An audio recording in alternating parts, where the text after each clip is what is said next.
Good afternoon, and thank you everybody for coming and participating in this year's presentations for our summer interns. My name is Tom Fee. I'm the Corporate Director of HR. All right. I want to start off. I want to start off by saying what a pleasure it was to have this year's students participate in this year's internship. I was continually impressed by the level of professionalism displayed by all the students this year, and I thought it made it a particular success this year, so I appreciate everybody's time and hard work this process. For years, Freshmark has always kind of participated in internship and summer help programs as a way of getting some students some opportunities for summer help or even a chance to make some money.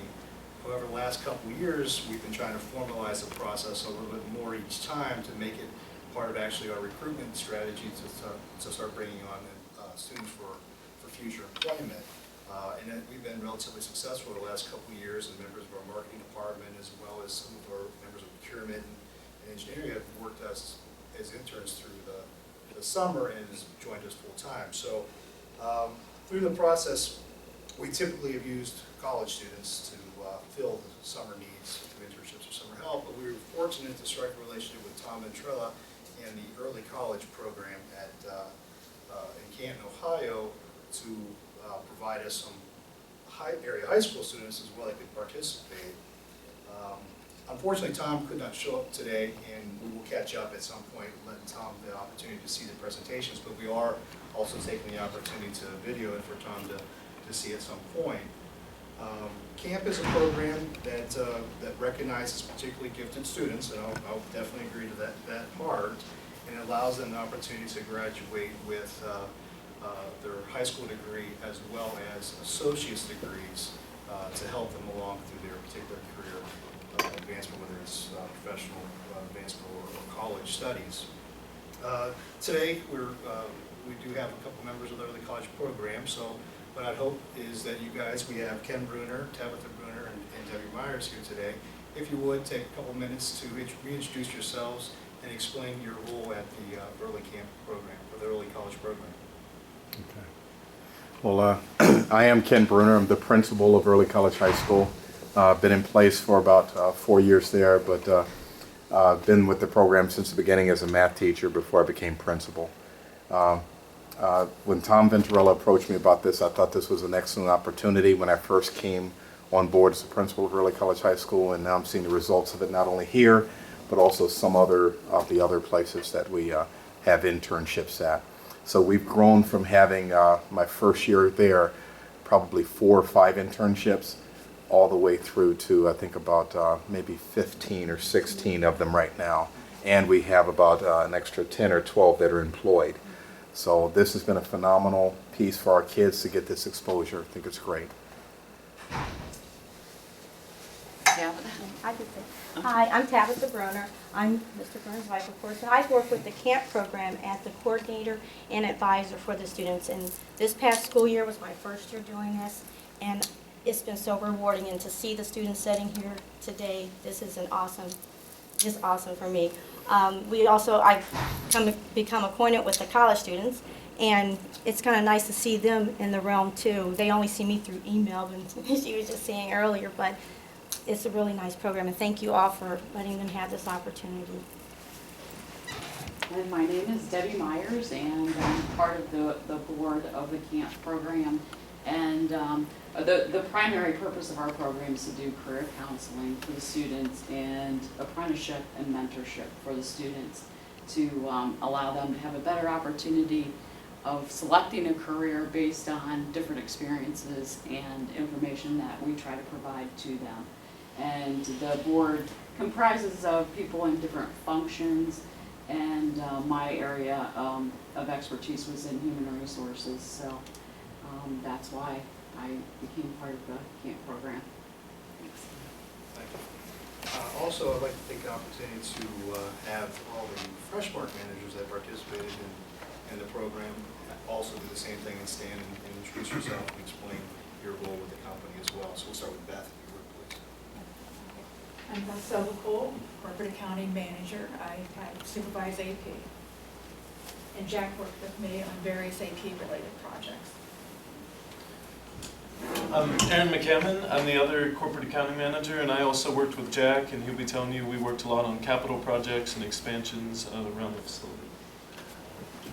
I'm Alex Pantages. I work in the engineering department.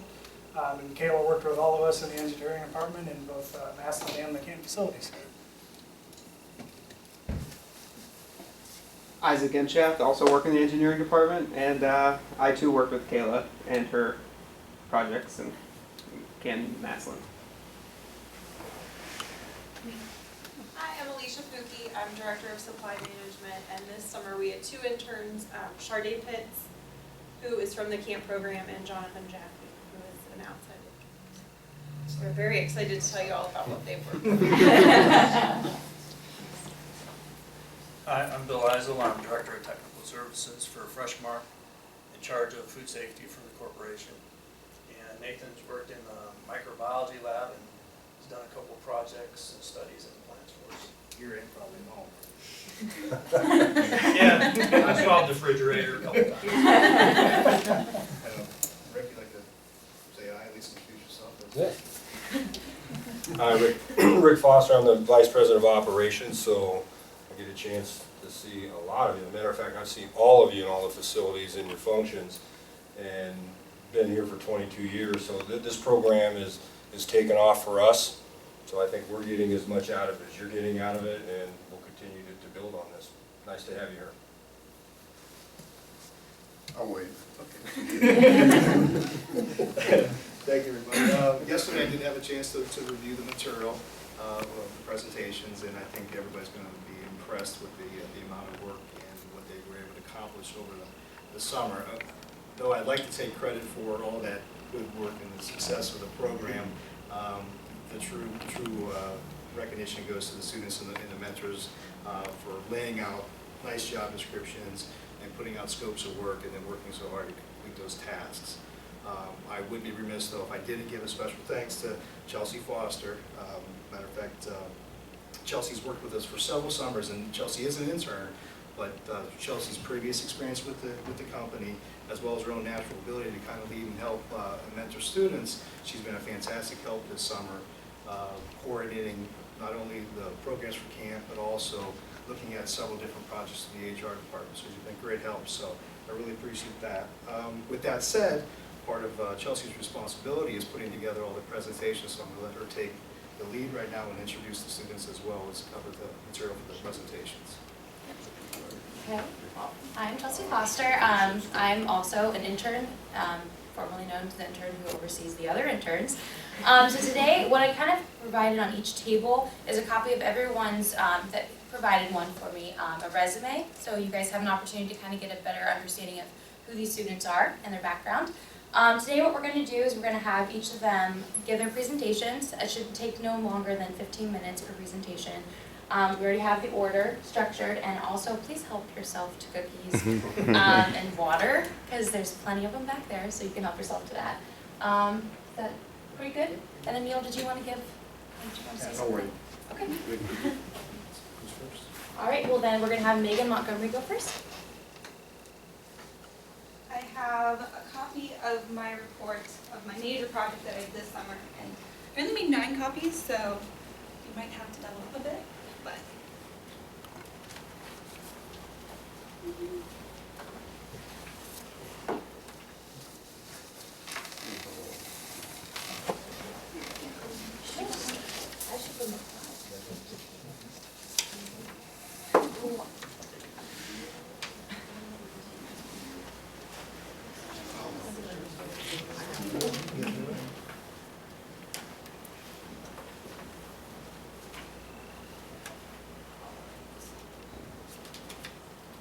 Now that that's settled. So my name is Megan Montgomery, and technology. I am a graduate of Canton Early College High School through Canton McKinley. I now attend New York University, where I'm undecided, even though I am leaning towards a degree in linguistics and Middle Eastern Islamic Studies, hence the Arabic on the screen. I'm interested in a plethora of different departments within the linguistics community. Specifically neurolinguistics, but also Arabic linguistics, computational linguistics, and I'm also interested in translation and interpretation. So I know what you're thinking. How did she end up here at Freshman? I am a camp student, well, a camp graduate technically, and so I needed a job this summer when I was looking around, and Tom Frencherella contacted me and asked if I still needed a job and said he had a great opportunity here at Freshmark, and so I jumped at it, and here I am working in your HR department. So I worked directly under Tom V, I suppose. I worked on multiple projects. So my major project was the I-9 project, which I reported to Karen Dunn for. I'm currently working on a vendor list for certificates of liability, which one of my supervisors, mainly Sean Harper, I worked a bit with quality control where I worked with Brittany Logan, and then Chelsea Foster has been my supervisor for everything else, which basically means she answers every single one of my questions. So, my I-9 project took the most amount of time, took about 5-6 weeks to complete. Quality control I worked while I was doing my I-9 project. Compliance I'm working on now, and then I worked on a benefits brochure for the camping plan. So, the I-9. The I-9 is done by the United States Citizenship and Immigration Services, which is the Department of Homeland Security. It is a piece of paper. It's front and back, and there's 3 sections, 2 of which have to be completed. It was a part of the Immigration Reform and Control Act of 1986, which was signed by Reagan, and it only proves somebody's authorization to work here in the United States and Puerto Rico. That's all it does. We compile information together on the sheet, and then that sheet will tell us whether or not they are authorized to work here. It has a 3-day time limit from the employee's date of hire to when it has to be completed. And here at Freshmark, we participate in E-Verify, which is an extra component. So everything that's put onto the I-9 form is then inputted into E-Verify, which is through the USCIS, and that further verifies that that person is qualified to work in the United States. So my audit pulled files from June to May 2014, 2015, so 1 year. And we had 1,942 files that I looked at all 3 plants. Of those, 272 were problems, and then 1,670 of them were correct. So to break that down a little bit, what was a problem was anything that, if the government were to audit our files, is something that they would pull. So we classified them into fixable and finable. Fixable would be something that, had the government pulled it, they would give us an opportunity to fix it, and we would be able to fix it. Finable is anything that we would not be able to fix during that time, which is basically anything on a terminated employee that they have to fill out themselves, or anything with a time constraint. So if you actually turn to page 5 of the report I handed out, that's when the summaries start for the I-9 audit, if you want to look at that more closely. So a correct comparative. We wrote this down. No error just means there was absolutely nothing on the form that we were looking for. A small error is something that Freshmark wants to implement on the form for best practices, but is not necessarily something that the government would find us for. So as you can see, we had a lot of correct, which is a very good thing. And then I put the total for the correct and total for the I-9s for comparison purposes. And that is the first form attached in the file. Now the problem comparative shows that there is lots of room for improvement here. We have the not fixable and the fixables compared to the total and the total form I-9s. So there's lots of room for improvement here, and basically I think my best advice would be, from what I've seen, is just spend an actual bit of time on the forms each day. Really, that is it, because once we have a terminated employee and there's something wrong, they put their birth date in wrong, they signed their signature date as their birth date, we can no longer fix that. And so if they only show up for orientation, if they quit before their 90-day probation, we can no longer fix those files and we can be fined for them. So those fines, I took a conservative glance at the fines. It's actually the second to last attachment in the report of all the possible fines that we could be given. In the worst case scenario, which would mean every single file I pulled, for some reason we would never be able to fix them. So during the grace period, we're not able to get to them for some odd reason. That would be a fine of $299,200. with the maximum fine for that category of $1,100 per fine. In the best case scenario, we're only charged the minimum fine for that category, which is $110, and those are only applied to things that are actually finable. And so the best worst case scenario is somewhere in the middle, but that can actually get up to about 5 figures per form for the fine, depending on what was wrong with the file. So moving on from the Form I-9, I worked on some minor projects. Quality control was, they're now utilizing the portal in a way that they haven't before and uploading all their supplier compliance documents, which are things like who to contact if something were to go wrong, nutrition information, spec sheets, and they're applying all of that into the Freshmark portal so that at 90 days, 60 days, and 30 days from its expiration date, it will automatically send an email to the company we're working with saying this form is about to expire, we need a new one, so that nobody has to go through and manually do it anymore. The only thing someone needs to do is update the portal. The Certificates of Liability project started out quite smaller than it actually turned out to be. I was originally handed a list of people whom I was told we should have certificates from, but because so many different people within Freshmark work with these certificates, I only had one person's. So then I went and got their certificates themselves, and there were some there that I didn't have on my list originally, and then there were some there that were on the list originally, and then there were some on the list originally I didn't have a certificate for. So we went to accounting about a week ago and got a complete list. So now that's going to happen. But our goal for this is to maybe in multiple summers have it all applied to the portal like the supplier compliance forms, so that whenever that comes to expire, it just automatically sends it out to the company we're working with saying we need a new one of this, can you send it to us? And so then my last project that I worked on was a benefits brochure, which I brought copies of if you would like me to pass them around or look at them later. Canton wants a brochure for their career fairs that they go to, and so I made one for salaried, non-bargaining positions and for the union positions. So I found a lot of value in this. I found out I do like paperwork. I know you're not supposed to like paperwork, but I actually like it because I think it's very complicated, even though it's not supposed to be. I mean, you look at the Form I-9, it's one sheet of paper, but so much can go wrong with it. So paperwork is very important. Organization is very important as well, because a cluttered desk is a cluttered mind.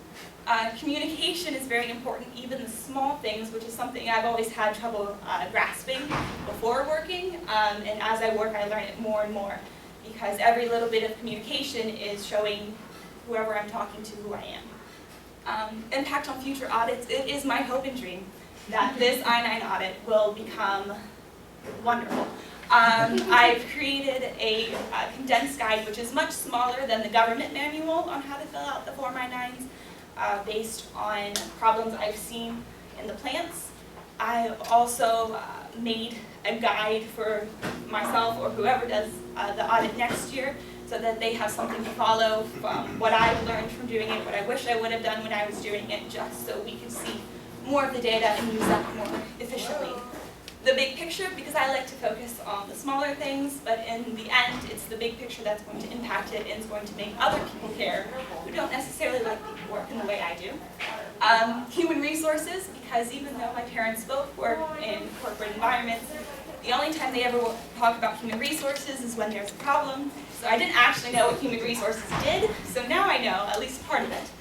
And what I want, because even though on my introduction slide I talked about what I think I want to do with my future, ultimately I have no idea because I'm only a sophomore in college. So it's formed a lot about, got me thinking about what I might want to do, what I might not want to do, and what I might want to involve in my future. And so I just want to say a few thanks. Thanks to Tim Craner, who is our contact really for camp here. He was a big help getting internships here, to know Gunshaf, to let me come into your company, so thank you. Tom Fee and everyone in HR, especially Michelle Bryant, Diane Evans, and Judy Smith, because I imposed myself on their offices. to Karen Dunn, who answered every and all questions I had about the Form I-9, to Chelsea Foster, who answered every other question, and for everyone at Freshmark, because this is truly a great place to work. Everyone's very nice and willing to help, and that makes an intimidating job less intimidating. So thank you so much.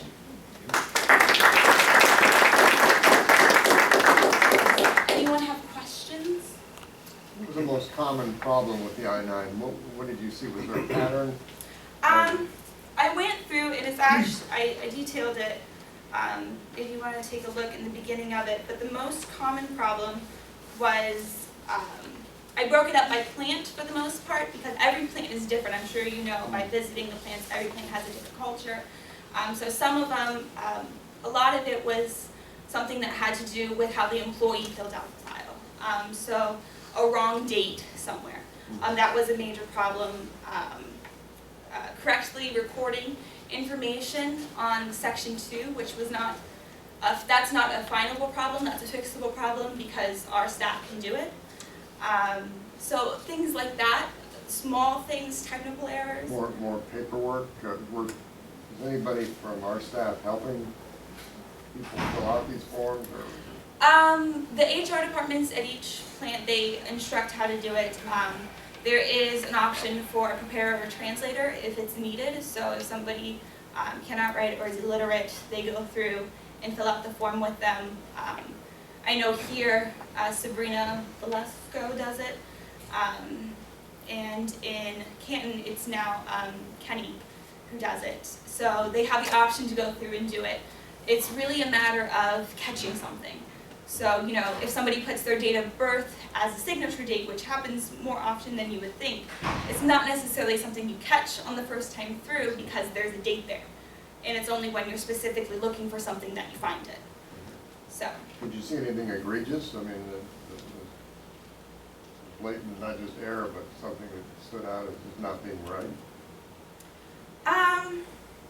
Not specifically. There were a few time constraints which I pointed out, but that could have been, I just had a meeting with Tim Albrecht this morning who said a lot of the things that I pulled, they dug a little deeper and they found that it was actually there. So for instance, E-Verify, which we have to do for every employee because we do it for one employee.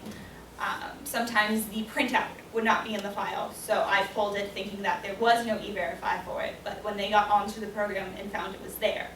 So I would really have to go back and look at it, which is something I've recommended for whoever does the audit next year to keep track of it more, so we know we have a final answer in the end for things like that. Can you explain what the E-Verify means? I think people would be interested in that. What is it? E-Verify is a second component to the I-9 that is optional for employers to use. It requires every employee telling us their social security number and providing a document with a picture on it. And so what the employer then does when the I-9 is finished is they take the information from the Form I-9 and enter it into this program provided by the government, which compares that data to information that Social Security has, that the government has because of passport applications, because of immigration and naturalization, and from state IDs. And so if anything doesn't match, it sends back a tentative non-confirmation, which then the employee has the option to contest or to not contest. So basically saying, do they want to say, this is who I am, and I'm going to tell you that, you know, I want you to look into this, and so we can get this settled out.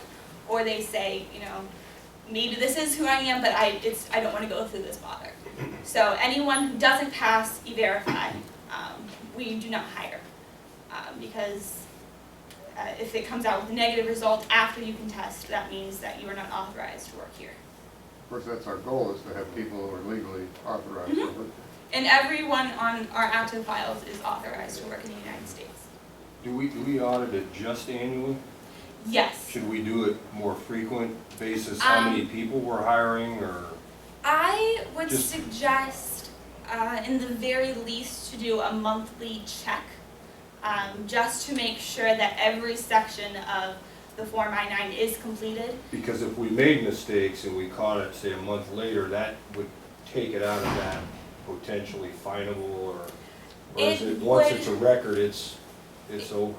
It would more than likely, if the government were to audit and they were to see that, oh, okay, so you missed this, but you caught it sooner than a year, it might persuade them to give a lesser fine to it. It's really up to whoever audits the files, because the time constraint is 3 days. But I would recommend to do that, because at least that shows more, this is already proactive, doing a self-audit yearly, but it shows a more proactive nature, so I Probably would. make less mistakes over time. Yes, Catch so you it. can catch it, so you know more about it instead of just, And also weren't a lot of the errors in the part that could be fixed by the employer. yes, So a lot of the errors and were. that doesn't have a time constraint. That doesn't have a time constraint. As long as it's completed, everything after that can be fixed, as long as it's not on the employee's part and they're not terminated. Anything about any of these experiences you think will help advance your career, but you're not sure what your career is going to be, but from what you can see right now? Other than the fact that I have some great ideas for the government and how to make identifications all the same,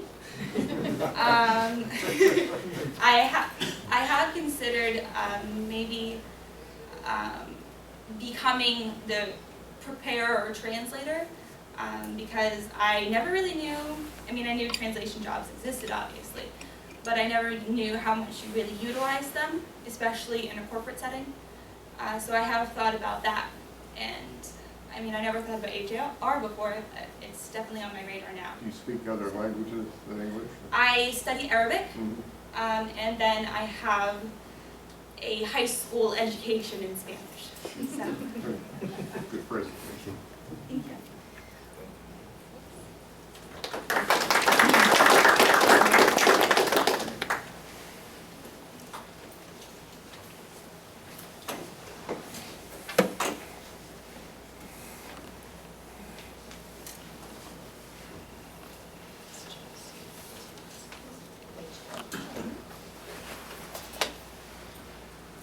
Hello, I am Taylor Graneri.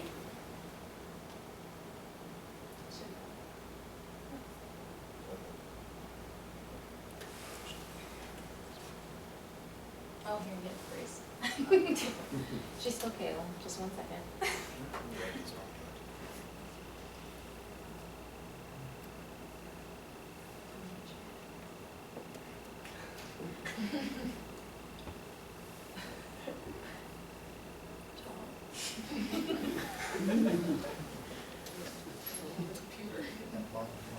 Which one did you have?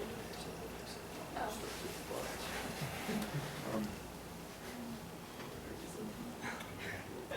See, I almost fired Tom earlier because he messed this up, and now I'm really gonna shut up.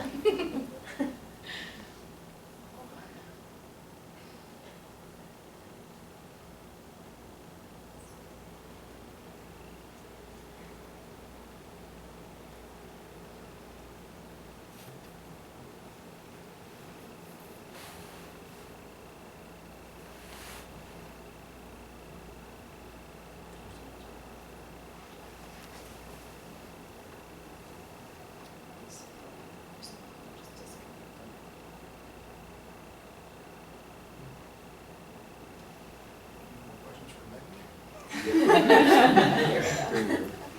a range.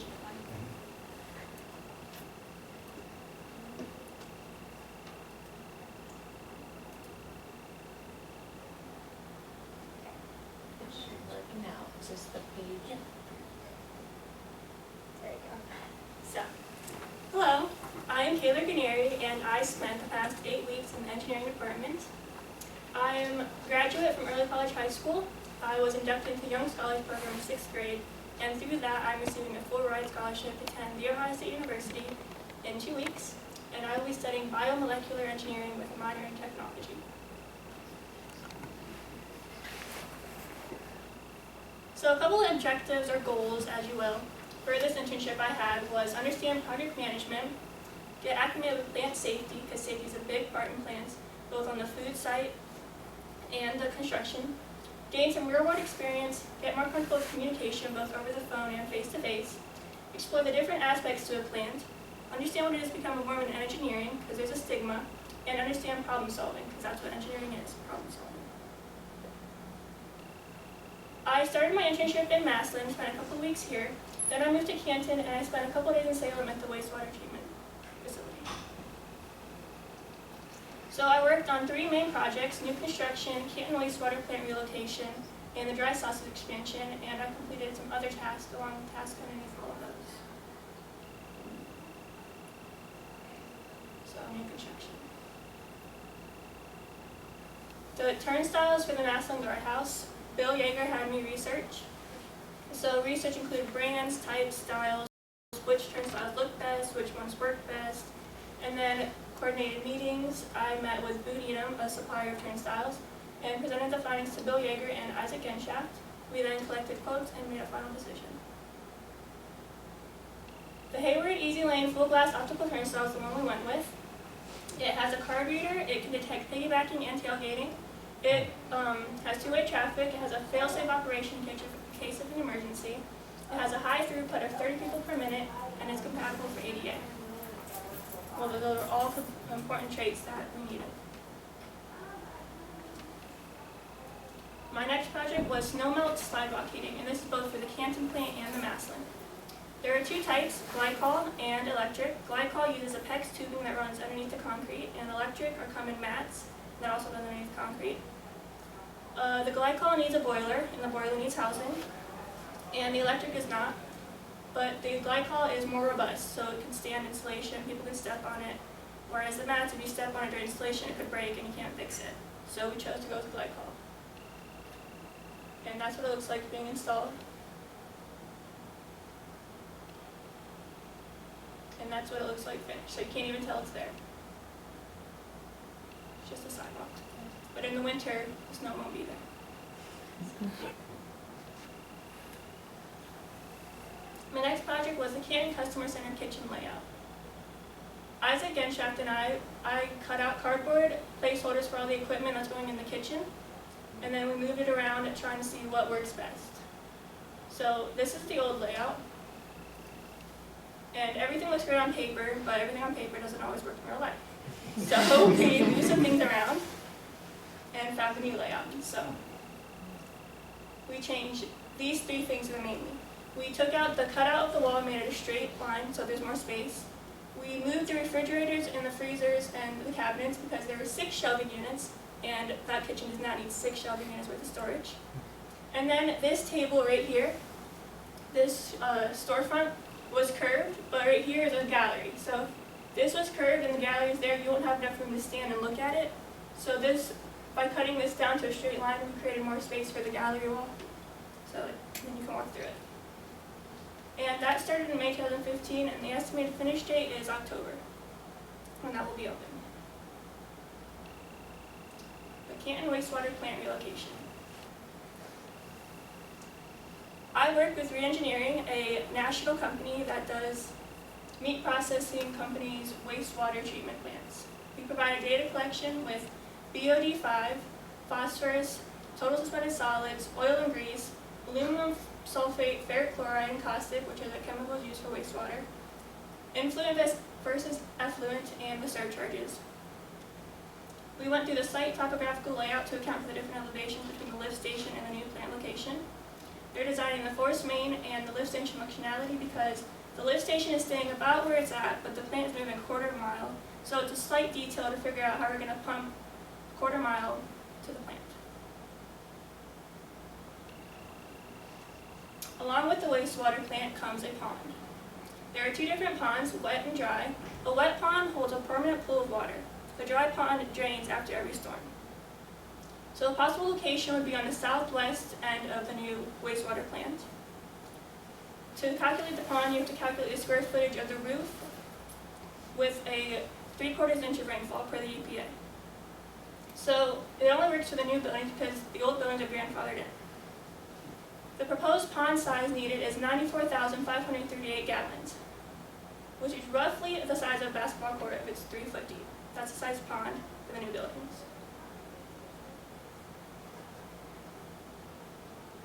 And the building will start coming up in October.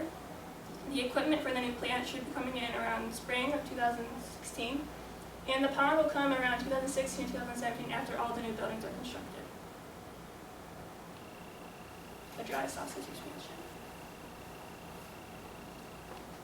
The fermentation ovens are in process of being built. The ovens are done, the chiller is almost up. I help communicate between the contractors. I monitor progress daily, participate in weekly project meetings for all of the construction, and shadow individual trades during specific installation steps. So I watch welding of the ovens, I watched smokestacks being installed, I watch electrical being run, cable trays, and piping. That was started October of last year, and it should be finished September of this year. The next project was the clean room. This is located right next to the fermentation ovens. So I coordinated with quality assurance to meet standards and determine the flow of people, the proper signage where the placement of paper towels, soap dispensers, sinks, and communicated those needs to the contractors. So those are the signs for every coat. QA let us know there's more dark blue coats and light blue coats, so the dark blue coats had more racks. The USDA only has one coat hanger. These are all just details they let us know. And then the flow of people, so you get your gloves on, you take paper towels, get hand sanitizer, wipe your helmet off, dip your hands, and then you leave. So it's just a flow. And that was finished July 6th. Some other tasks I did. Roof equipment identification and labeling for this roof.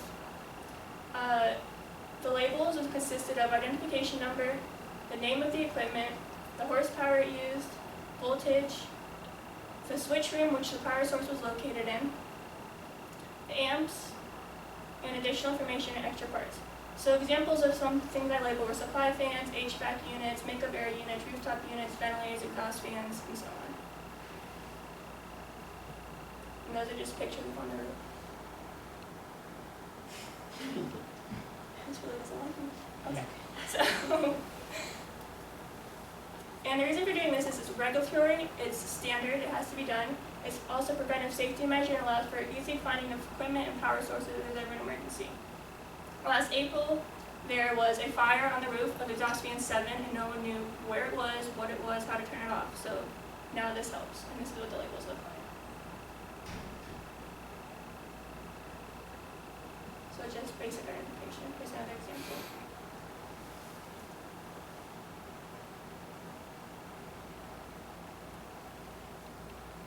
The next task I did was procurement of equipment using PRs and POs. Many just think it's a piece of paper, but it's actually a long process. So you have to detail your scope, figure out what you're doing, then you need to figure out what materials you need, who needs to come do the job, materials, equipment, labor. Then you have to contact the vendor and request a quote. Then they give you a quote, then you have to transfer the quote to the PR. And then you submit the PR, and then you get a PO with the PO number, then you contact the vendor with the PO number, then they come back out with an invoice and they do the job.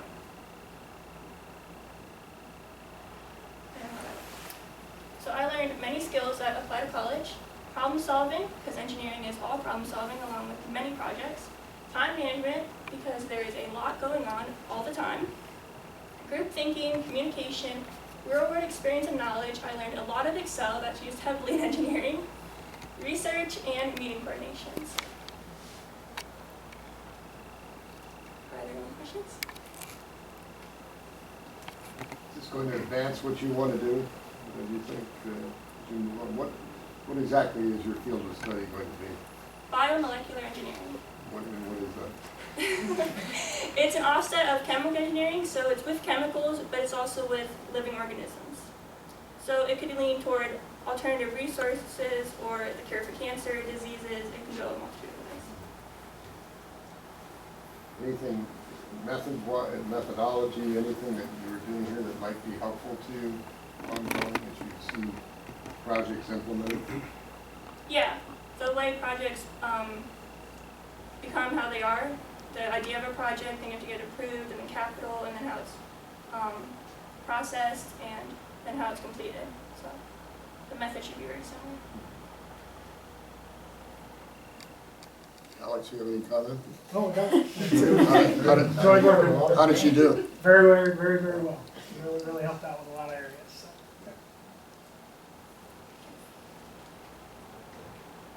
So thank you to Mr. Genshaw, Mr. Craner, and all the corporate directors. Thank you to my supervisors and coworkers. Thank you to camp, and thank you to everyone at Freshmark for making this enjoyable and invaluable experience.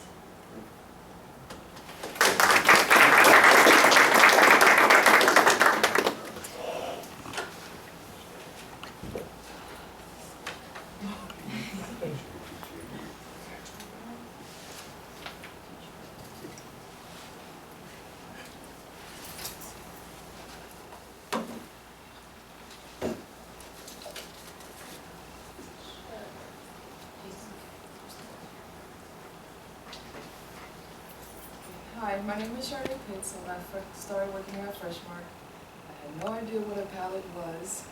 I was in the factory walking past all these pallets and I had no idea. The word was thrown at me so much. And now through my internship, I can definitely say I know what a pallet is, how to make pallet IDs, how to use the portal. I learned so much. So like I said, my name's Charlotte. I was born and raised in Canton, Ohio. I went to Early College High School, and I was a graduate of 2015. The college that I chose to go to would be Ohio Valley University to get started on getting my bachelor's in energy management and production engineering. An interesting fact is that I absolutely hate shopping. It doesn't matter what kind, online, window shopping, physically shopping. Never liked it. But I love to go to Black Friday shopping. I love the rush. It's the only really time that I can use my height outside of the basketball court.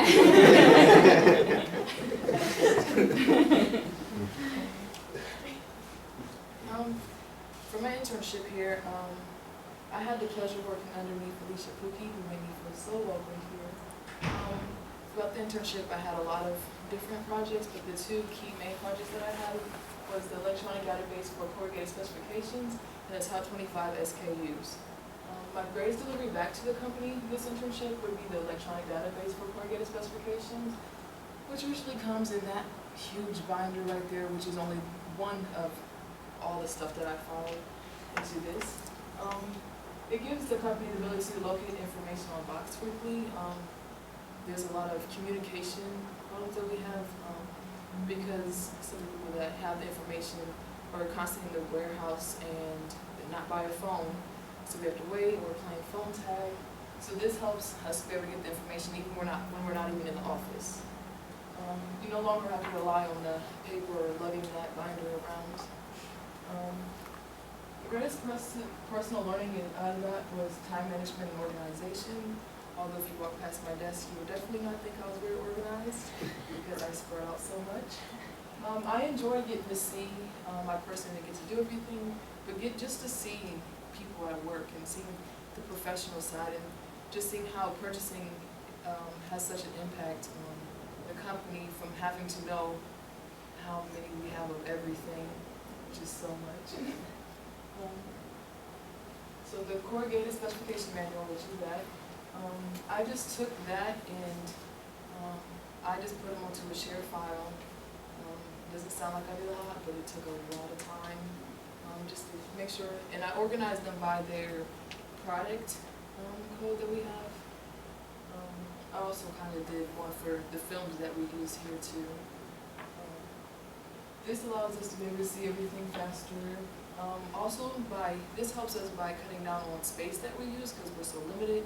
That if we get a new product and it fits the same dimensions of a box that we use for another product, we use that box instead of having to go out and buy another box. If you've ever been in a warehouse, you see that it's a lot of things trying to be smashed into the shelves.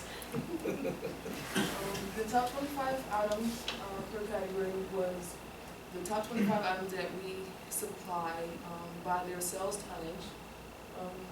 This gives you like a better snapshot of what we need, and because we produce so much, this tells us how much of pepperoni, Little Caesar pepperoni that we need, and what the spices, what kind of casings it uses. It gives us all of our information for the top 25 items in one location instead of going onto the portal, look at this item, and then with everything we have, then go to the next item. Cuts down on a lot of time. And it kind of gives you like how much you need of everything.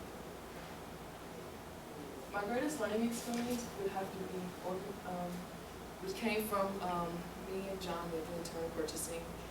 Spent a lot of time in the labor room in the camp facility. We organized and made pallet IDs for over 400 labels.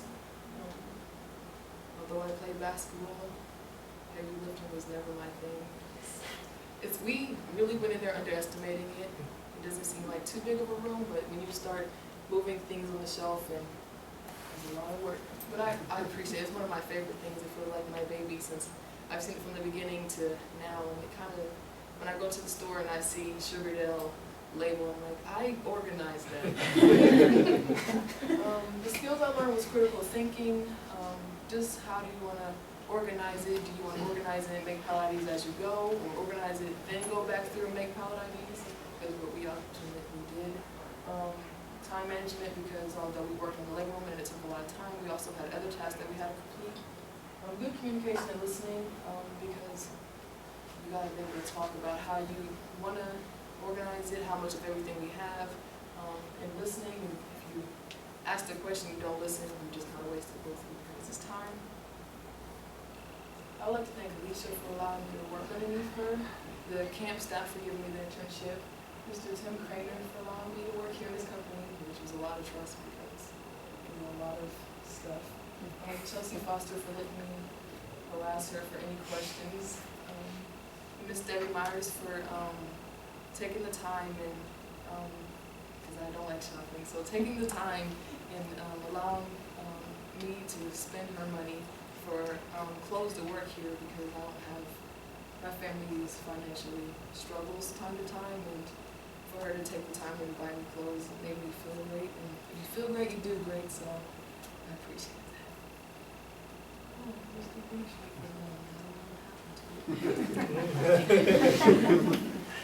What do you think you would like to do in your career? Do you have an idea? Just to kind of go into, I ultimately want to go into engineering, and engineering offer is energy management and production engineering, which I didn't really think had a lot in common with purchasing until I actually went out and did it, because engineering you have you have limits to like what you need and how much you can spend, and seeing purchasing side of it kind of allows you to see how much of everything you need and how organized you have to be. One of the advantages you had with this project is we really had no system. I hate to say that, but we built something up from the beginning. There's got to be some satisfaction in that overall. It's a lot of detail. I'd like to see you building it up and you can see what you've created. Alicia, do you have any? Charday did a great job, the corrugated specifications, taking them from binders and printed copies and, emailing all of our vendors and suppliers to update that information really gives us a great tool that all three of the facilities can use. And like she said, I logged on when I was in Atlanta to find a box spec because we had a crushing issue with, a skid of boxes. So it's very helpful, it's very timely. Is it a crushing issue? A box crushing okay. issue. What? We had to look at how it was palletized, sorry, let me clarify. Very good.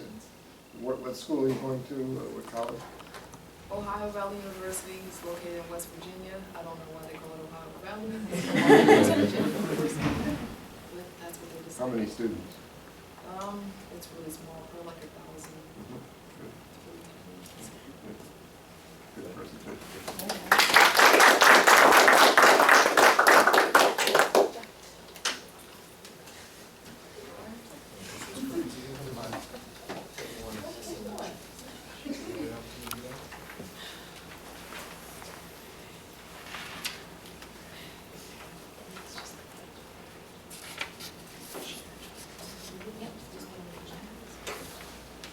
Hello everybody, my name is Jonathan Jaffe. I was born and raised in Cleveland, Ohio. I'm 20 years old. I attended Fuchs Mizrahi School in Beechwood, Ohio for all 12 years. Currently I attend Rutgers University. I'm graduating in 2017. And I'm pursuing a supply chain management major, which matches up very well with my responsibilities this summer here at Freshman. A few interesting facts about myself. I'm one of 5 kids in my family, and I was on the men's rowing team, men's crew team at Rutgers University for a year. So, talk about my internship a little bit. I worked in the purchasing department under Rick Hawley and Alicia Pookie. Few key projects.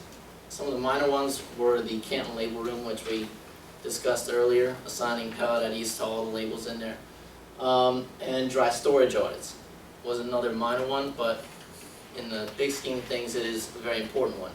Every day in Canton and Massillon, I go through the dry storage, any place we have dry storage, and audit to make sure that the physical inventory matches up with the portal.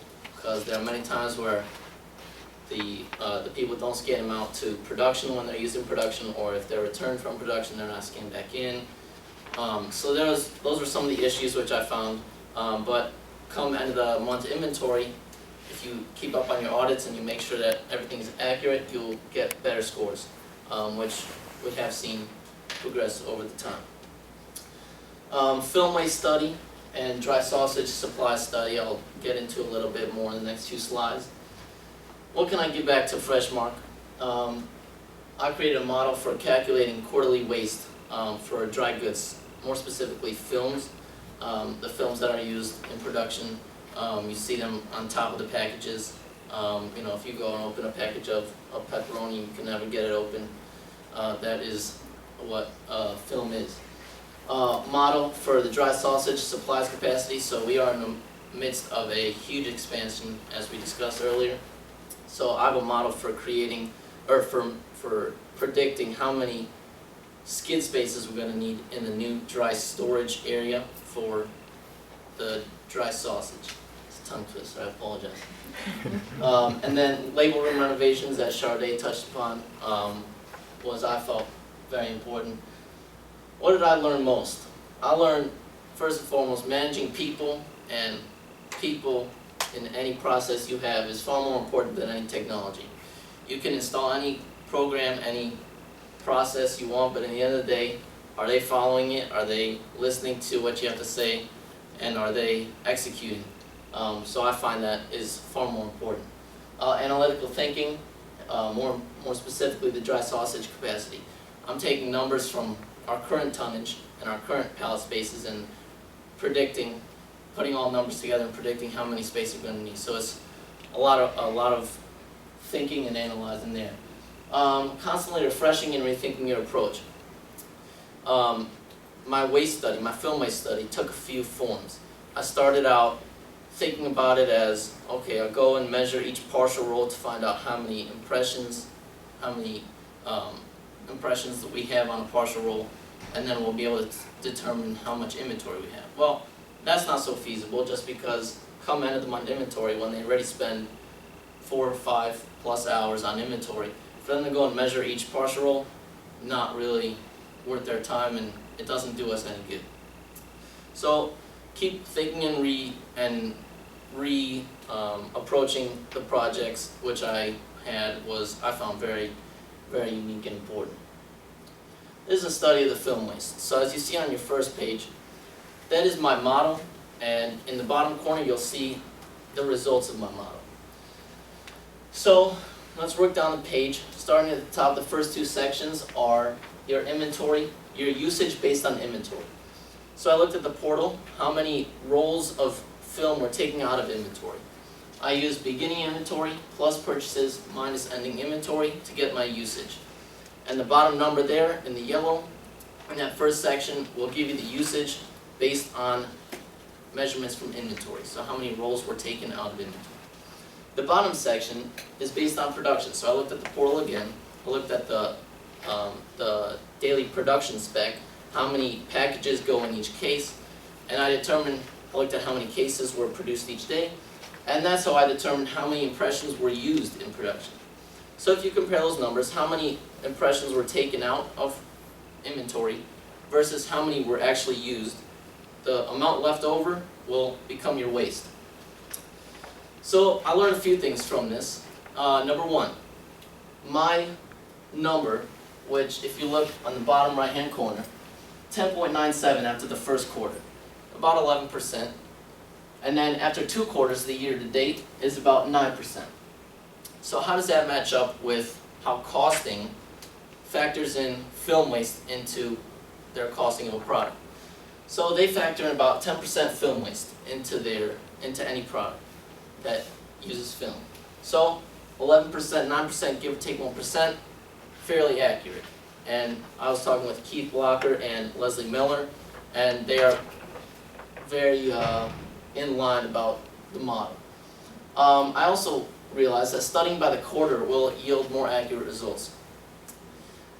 One project, or one step along the way until I got here, was I started looking at daily production and daily taking from inventory. Now that's not going to give you so much accurate results because they don't produce every product every day, and they may take one day and not produce until a few days after. So starting along a quarter, which was what I started doing, will give you a more accurate result. A few negatives: partial rolls we do not include in inventory. So that can cause issues when they take a full roll, use half of it, but then put back half of the roll in inventory. That half of the roll is now considered waste instead of being put back in the inventory.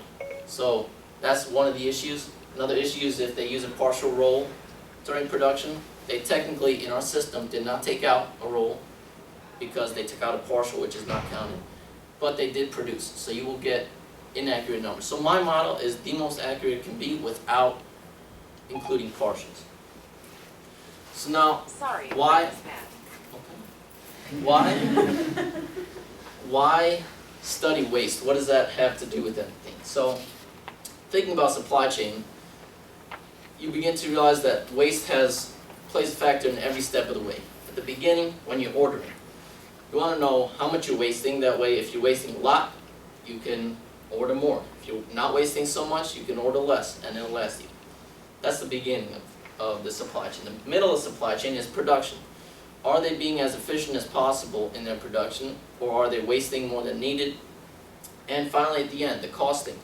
Is their waste factor in costing accurate with what we are actually wasting? So here, we found that's very accurate. So I found that throughout the supply chain, waste is very important.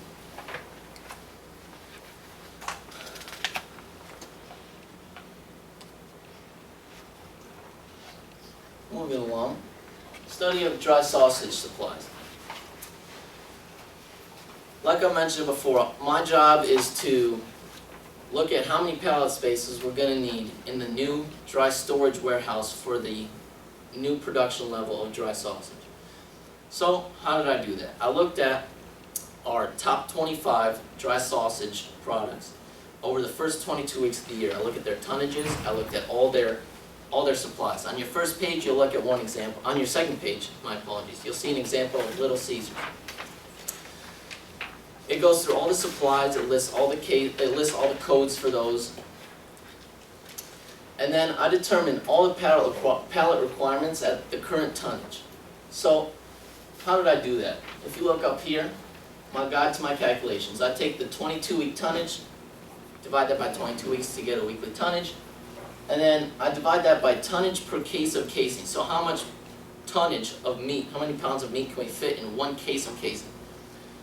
That will help us determine how many cases of casing we need, and then transfer that to pallets, and you'll see in that red box column, that's how many pallets of each supply for that product, Little Caesars, we will need. That's the first step. The next step is on the third page. It adds together all the pallet requirements for every product in dry sausage. I started by doing the top 80% of the top 25 products. So that's, again, enclosed in the red box on the top of your page.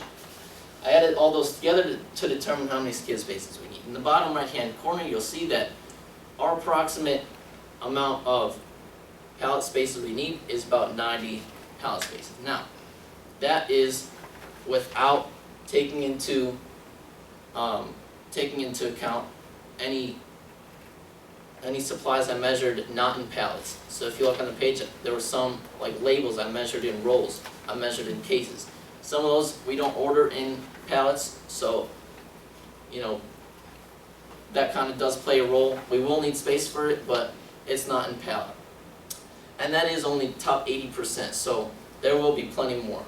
I would probably predict that given, if we do all the calculations, let's say we need 90 right now. If we include the rest of the dry sausage products, and we hold our inventory for 3 weeks, given lead times, given order quantities, if we hold it for 3 weeks times 120, let's say we need 120, is 360, times 2 is 760, so give or take, I would say the dry storage warehouse would probably need to be at least 1,000 skid spaces. Okay, greatest learning experiences.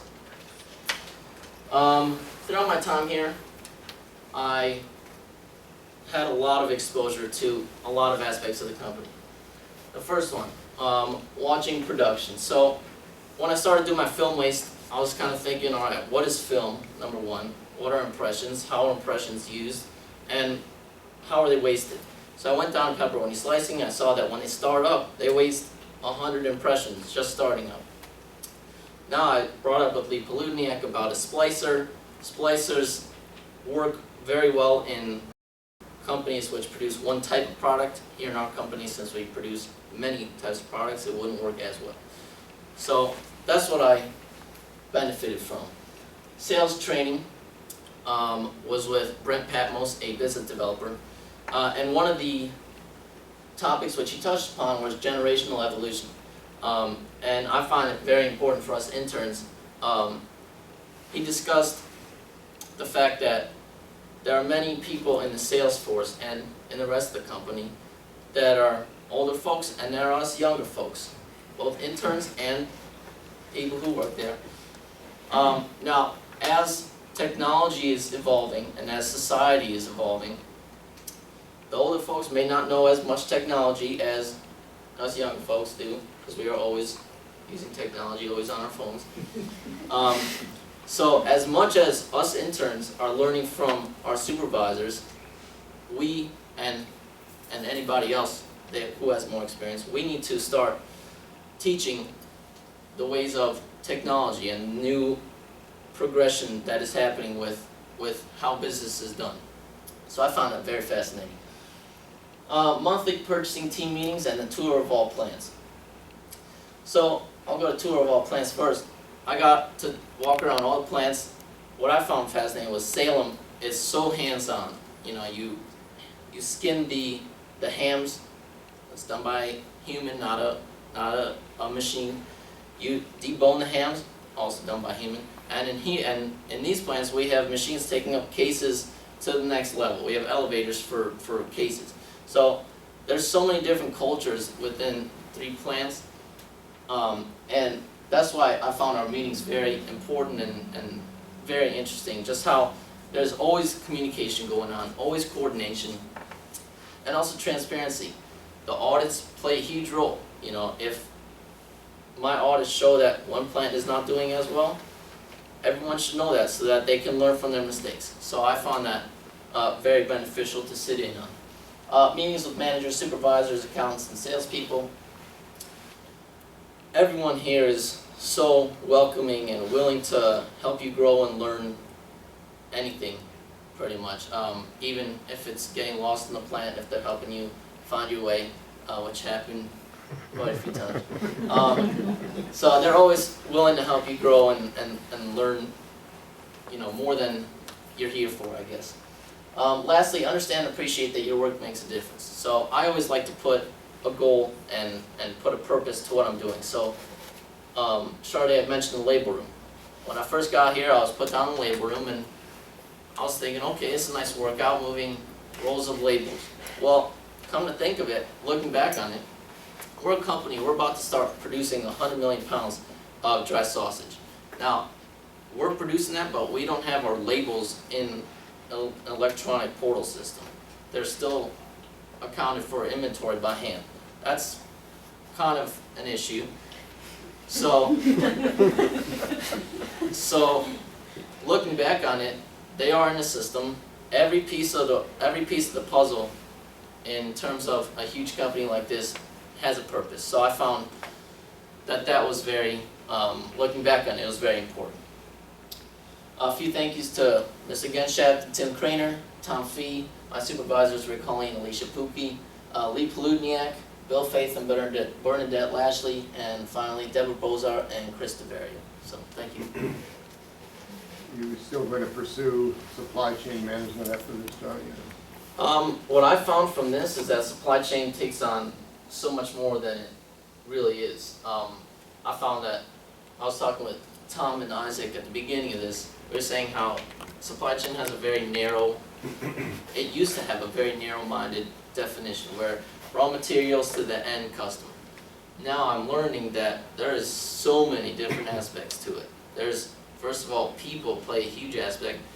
Like I said, you can have your system set up for your supply chain to work perfectly, but in the end of the day, people are running your supply chain.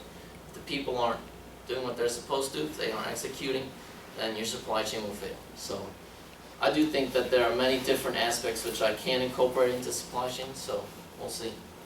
In all your film audits, have you used a lot of different suppliers? Yeah. Did you see anything that popped up about a certain supplier, say a Kerwood versus a Winpack versus a Cryovac? Because we do use a lot of films, even in the same areas. Yeah, so I didn't look as much on the supplier side. I looked in, I scanned the location. Are there that many in the location? If I mean, not, on the waste side, I mean, anything that popped up as you were looking at waste. He focused more on non-forming films, Okay. and those are the printed, Yeah. so those Okay. come from Bemis.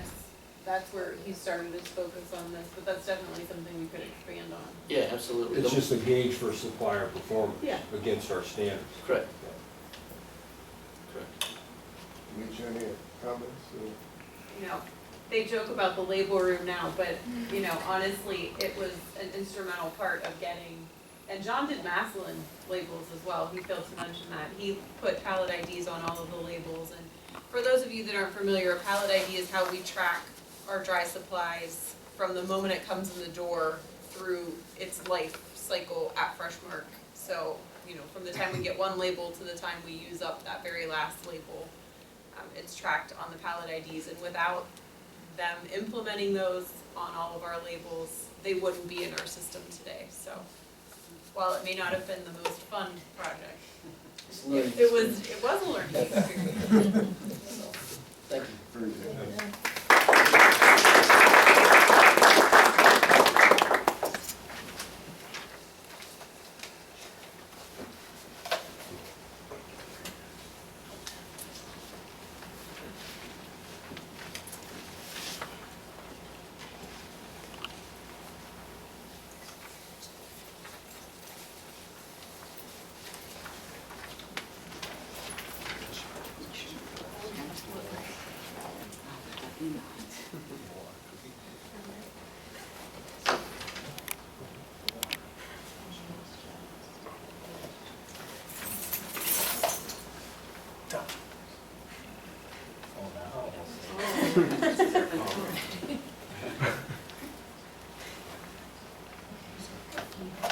Alright, my name is Jack Pearson, and I was the intern in the accounting department. And I was delighted to work with my supervisors, Aaron and Professor.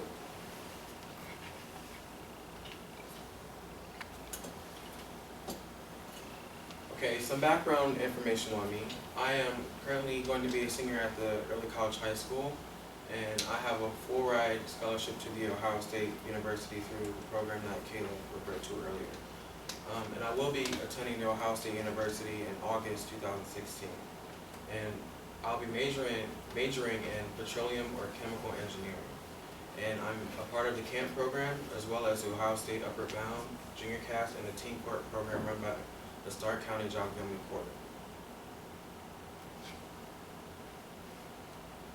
Alright, my internship started with the Excel training classes at Prime Pro, and this class helped introduce me to the software that the company uses, as well as it has increased my knowledge on Excel tremendously, and I have used this knowledge to update and create spreadsheets in the accounting department.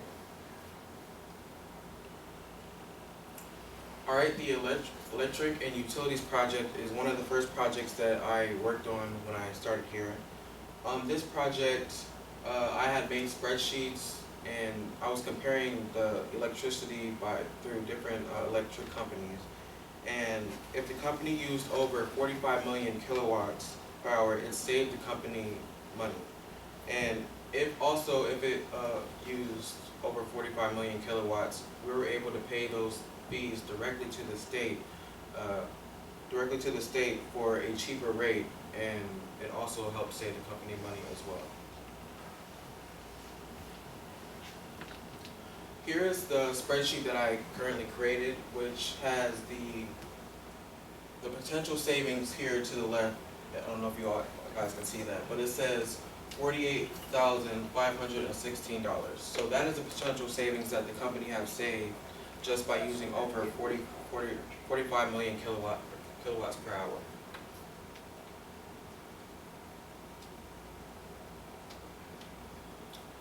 CIP and capital projects. Alright, CIP stands for Construction in Process. And this project was heavily audited by outside auditors, and it helps the accounting department and engineers manage the cost for certain projects. Like Kayla was saying, like that's what the accounting department does. It helps manage the cost for certain projects so that we stay on budget, we don't go over budget, and that we can track it accurately. And it also helps with the year-end financial audit, in which they review each invoice that they currently have. And here's a prime example of a CIP, which is right here. If you can tell by the third line, it says the retail back line, which is the bacon line that we are currently having put in here in the Madison plant. And here's a picture, as you all can see. I don't know if this is actually Freshmark, but here's a picture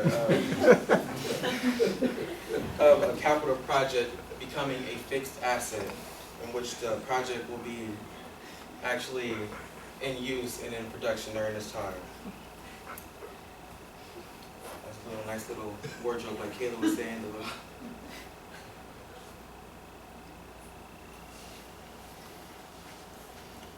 Alright, so for the bacon line, when the costs have been accumulated, the project is in production, and then it is closed, and then it becomes a fixed asset. And fixed assets are created and complete once the project is complete and ready for service, it is capitalized and it is put into a fixed asset account. And during this process, we review all the invoices, we review the tax and shipping calculations that are associated with this certain project. And the assets are again imported into a fixed asset system, and then depreciation begins.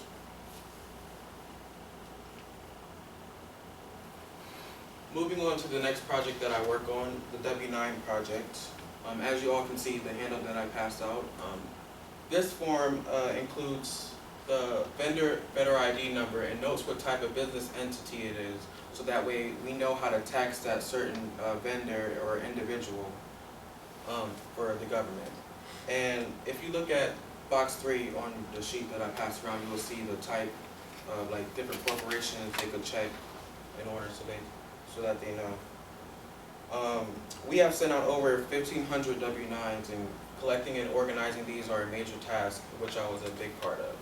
And the accuracy and completeness of these files will help protect Freshmark from IRS fines.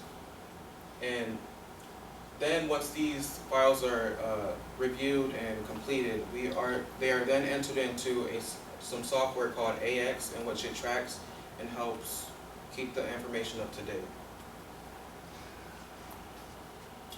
1099s. So this has some correlation with the W-9s as well. It reports non-employee compensation, and you only receive this if you receive $600 or more from a business. And we report the earnings to the government and entities, and it's similar to a W-2s that you guys probably are familiar with when you file your taxes. And they are not required for C Corps, S Corps, and certain LLCs. And during this project, I created spreadsheets of vendors needing to receive the 1099s and imported them into the 1099 software.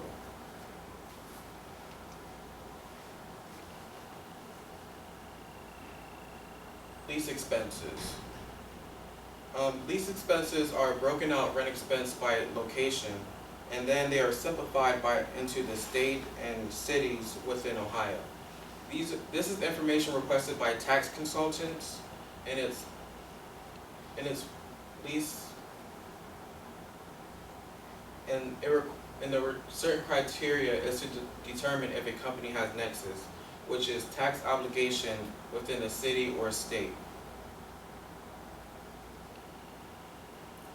Some other tasks that I've completed, I have created over 1,000 vendor files to keep accounts payable files organized, and this helps with the information retrieval, as well as I also filled in for various employees out on vacations, in which I got a very, very good information on some of the things that they do, and that was very, very fun, I would say that. How my benefit from this experience here at Freshmark. I used the skills that I acquired from the Prime Pro training on Excel to update and create various worksheets, and I also obtained skills that would be needed in my future career, such as using the Excel worksheets. And I also developed an array of office skills. And I have gained knowledge of business management and learned how to use scanning and software for electronic data storage. Also, communication and analyzing and critical thinking played a big part in this. Also, paying attention to detail, because you have to make sure you look at these documents and make sure every information is accurate, because when you're doing a project and something doesn't add up, you have to go back through and see where you missed or if you inputted something wrong to make sure it matches up with the correct calculations, so that way it doesn't hurt the company. And special thank you to Neil Gensheft, Tim Crater in his absence, Beth and Aaron, my two delightful supervisors, and Chelsea, who I had questions for. I was always running to Chelsea, looking for Chelsea, and the camp program for providing me with this opportunity. And that is the end of my presentation. So you're not going to go into accounting, you're going to stay in engineering? Yes. Okay. So, where did you find the original logo that you put on your front, the first page, of that Frankie the Keener Wiener? Oh, I found it on Google. I just Googled a picture of Frankie. And that goes back to the 1950s. Hey, it's still on Google. Aaron, Beth, do you have any comments? No, I think Jack did an excellent job, especially going into engineering, coming into accounting. I think this might be an excellent thing to have all our engineers kind of gain an appreciation for the money they're able to spend. Well, it was by accident. Jack was 17 and couldn't get Jack on a plant experience, so you forget all this work done for such a young man that we wanted to take the chance to bring Jack on board, but obviously couldn't get him to fit in that plant environment, so this worked out almost as well. Next year. But I really think that relationship between engineering and accounting is important, and learning how to manage the finance side of things, I think that will benefit him no matter what he goes into. And I appreciated the help. Summer comes around and we have a lot of openings, and he was always willing to fill in where needed. Great. I appreciated that. Good.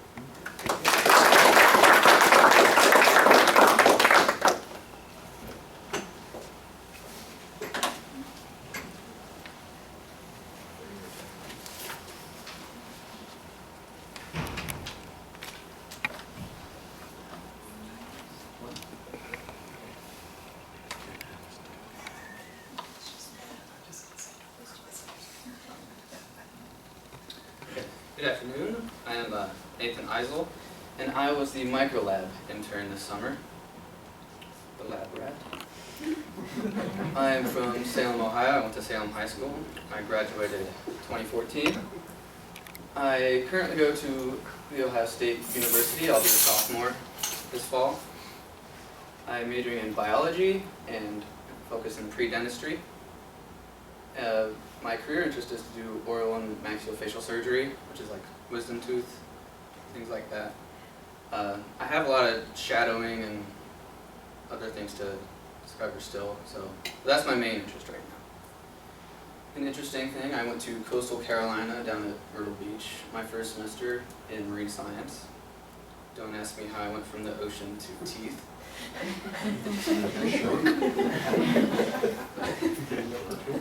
I'll kind of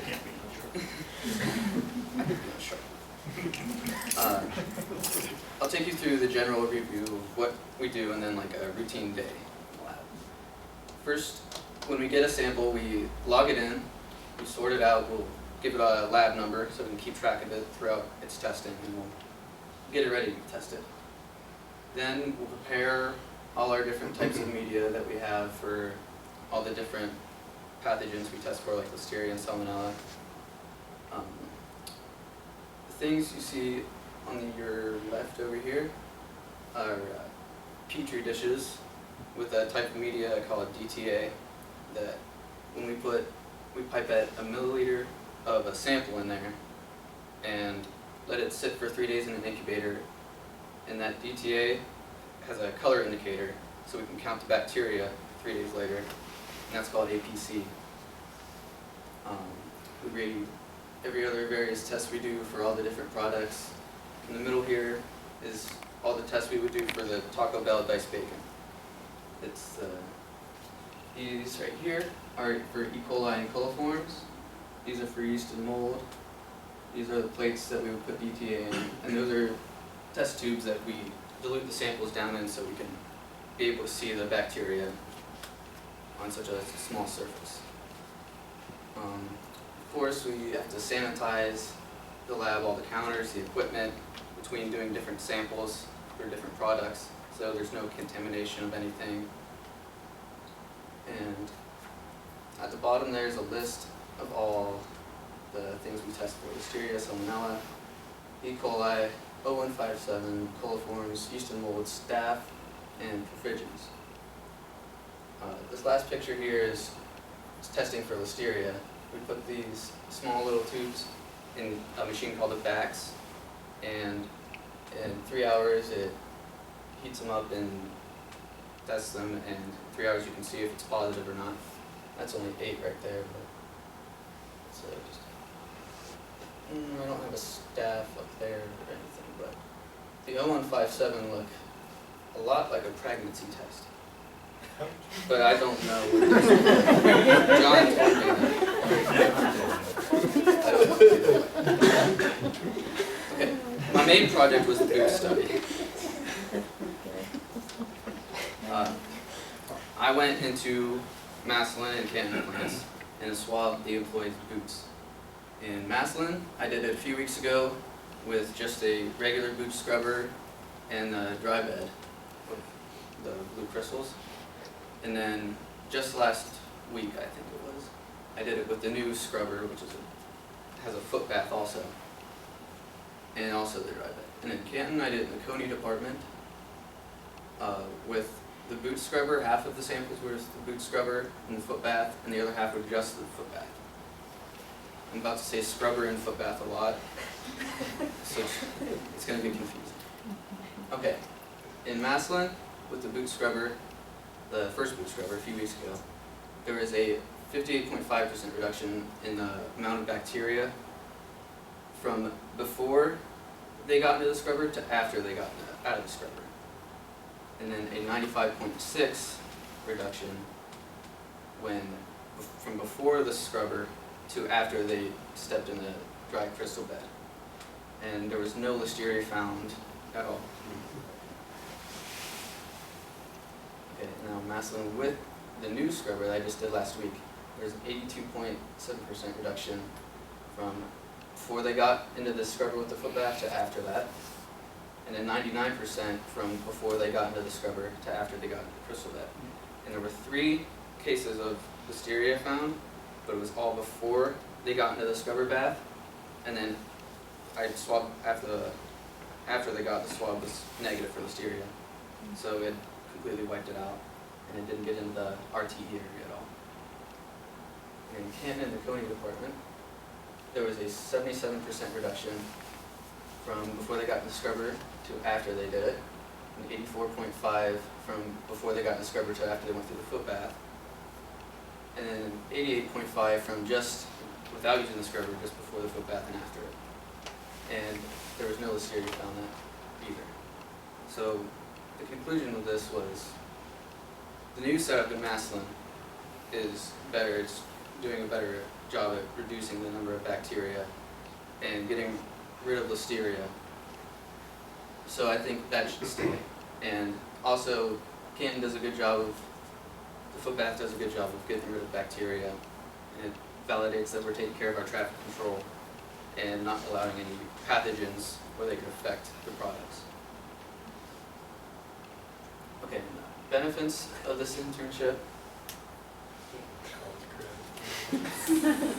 But I know it doesn't make much sense because I'm going into dentistry, but the lab experience I gained from being down there every day 8 hours is extremely valuable to me, because at Salem High School, we just got 50 minutes in our chemistry class and 50 minutes in our biology class. We didn't do lab experience like ever. So I went to Ohio State, and that was hard. Lab for 3 hours was terrible, and I didn't do too great in there. But now I feel so much more comfortable in a lab setting, and being around all the equipment, and being only 3 hours in a lab this semester is going to feel like nothing. I will get college credit for this internship, which will look great on my application for applying to dental school. And just being a part of the effort that Freshmark puts to ensure their food safety, that the products are good and ready to be sent out, and that if anything goes wrong, they send you a bunch of samples and you have a lot more work to do. It's great to see that. And being around, interacting with the employees. I loved working down there with John and Andre and Svetlana. Couldn't understand her sometimes. She speaks half Russian, I think. And having Andre's son Mike down there was nice. I have someone my own age. And then going around and doing the booth swabbing and meeting all the other employees, interacting with them was a lot of fun. Sometimes they didn't understand what I was trying to do. I had to do, tell them like, trying to swab your boots.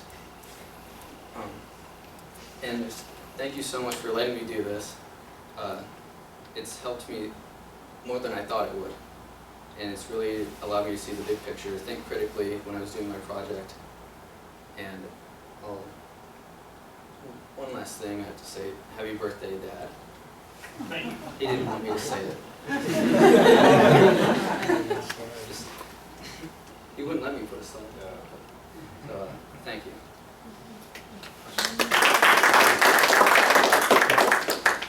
What is marine science? It's an extremely wide field, dealing with anything from invertebrates to invertebrates, just oceanography to weather. There was a lot of different aspects. And I had a big hobby in that, and I still do. I saw it as more of a hobby after talking to professors and seeing some of the people that graduated and the jobs they had. A lot of people yelled at me for, why are you coming back to Ohio? I like it better here. Ohio's a great place. I think you do though. He did great. The work he's done in the micro lab has been a great help down there. And, John, Andre, and Svetlana are trying to keep it from going back to school. And also, the study he did is going to benefit us in our audits that we have, because we have to validate what we're doing now more and more with data. And so now that shows a good demonstration or barrier from the raw to the cooked. Good job. Very good.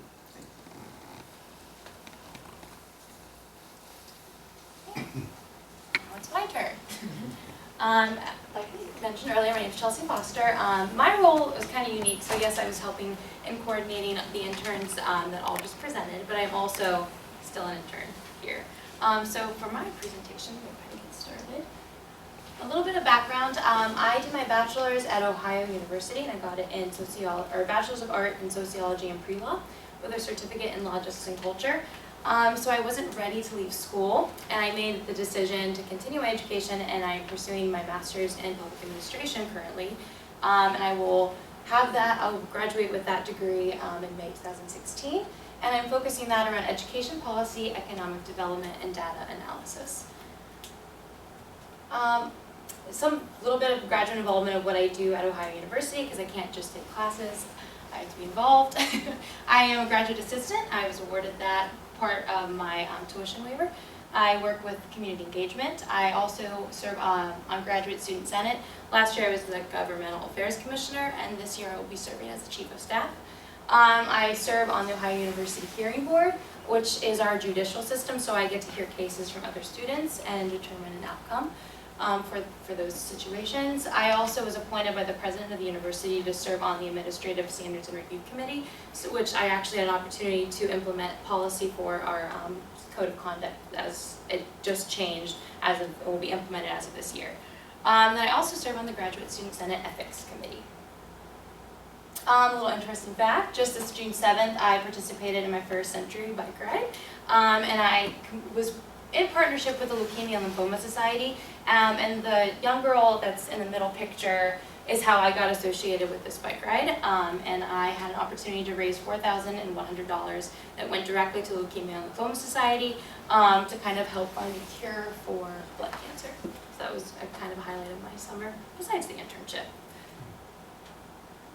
So kind of another interesting fact, this is going on my 4th year that I've been working with Freshmark. I started out more on seasonal help, and I was mainly based out of Canton for the first 3 years. And then last year I had an opportunity to study abroad, so I was not here for the summer. But then I came back this year after reaching out to Tom Fee for kind of an interest and see if what he had available here in HR that kind of related with my interest in my master's program. And so through that, these are the objectives that were created for my internship this summer. I helped with the onboarding of the camp students that are just presented. I also helped kind of look into and create a tech prep curriculum for the camp program as more of a trades focus. Then I had 2 components of turnover analysis, one to identify seasonal help opportunities, and then also kind of to find the cost of new hires. So what is it costing the plant every time we bring someone in? And then also community development, mainly for the Canton facility. So the camp overview, as mentioned earlier, with the 3 participants here that came with camp, and then what Tom had mentioned. Camp is a branch of the early college high school for Timken and McKinley. And as you can see, the students that are going through this program are pretty high caliber and have a lot to offer. This is Freshmark's 3rd year that was affiliated with camp. So as Tom mentioned before, he really wanted to take this year's affiliation with camp a little bit more pointed and a little bit more structured, and so that's kind of where my role came in. So I started 2 weeks prior to the camp interns starting at Freshmark, and I had to go through, meet with each of the supervisors, kind of identify their job descriptions so that we could go back to the camp program and provide them with actual job descriptions rather than just we have an internship in purchasing or we have an internship in HR. I wanted to give them a little bit more formalization so that they could be better prepared once they got here. And then I also served as the liaison between the camp program and Freshmark.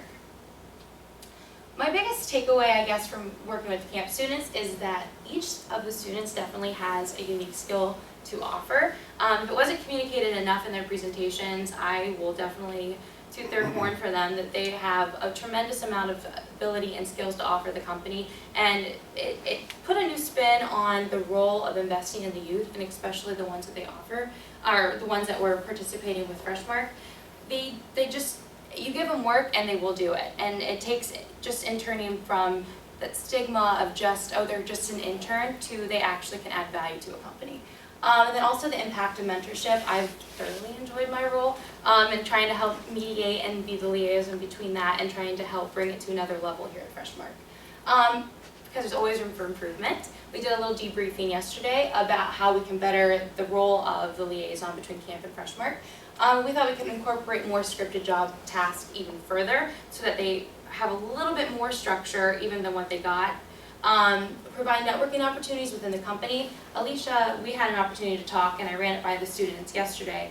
It might be helpful for a lot of times we have past interns who become current and permanent employees. So we thought that might be a beneficial opportunity for interns in the summer to reach out and get connected to past interns who made the decision to stay with Freshmark.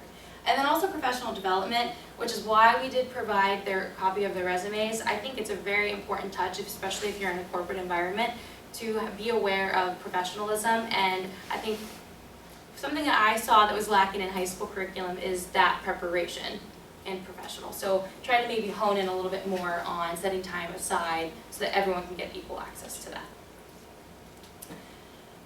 The next component was the Camp Tech Prep and Maintenance curriculum, and this is where the objectives for that was to develop a curriculum within the trades program, identify needs within our maintenance department here at Freshmark, and then also work with Camp and Tech Camp to identify potential internships or permanent employment opportunities.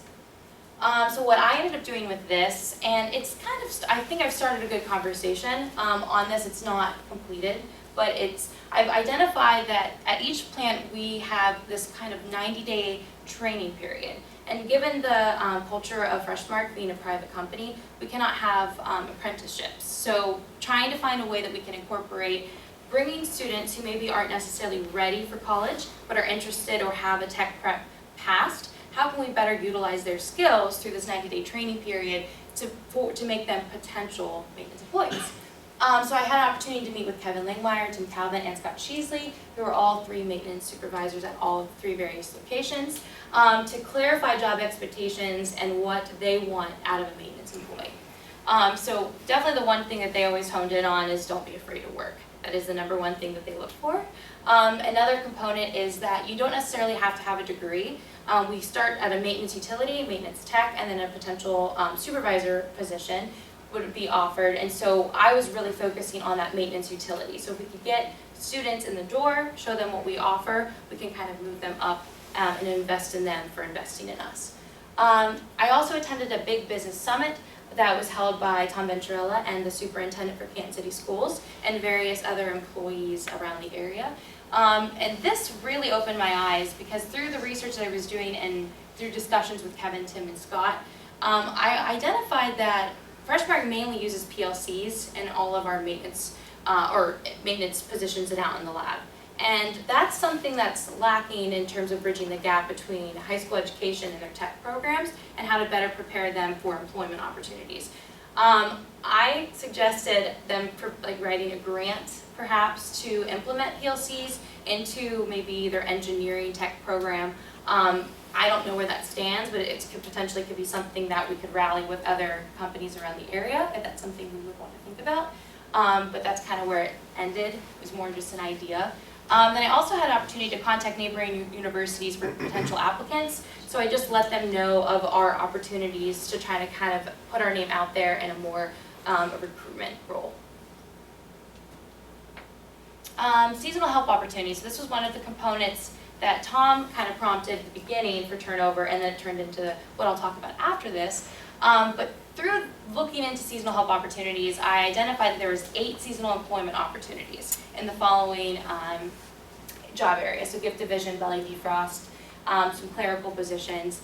And when I was talking with Debbie Myers, because she's affiliated with the Tech Camp program, we were trying to find a way to better market this to the school systems because right now they're lacking at transportation. So there's employment opportunities available for students, but there's no one there to provide the transportation aspect. So I had the privilege of reaching out to SARTA, and they opened up a whole other window of saying, well, based off funding that they have and the funding that schools have, they can't create new routes just for students.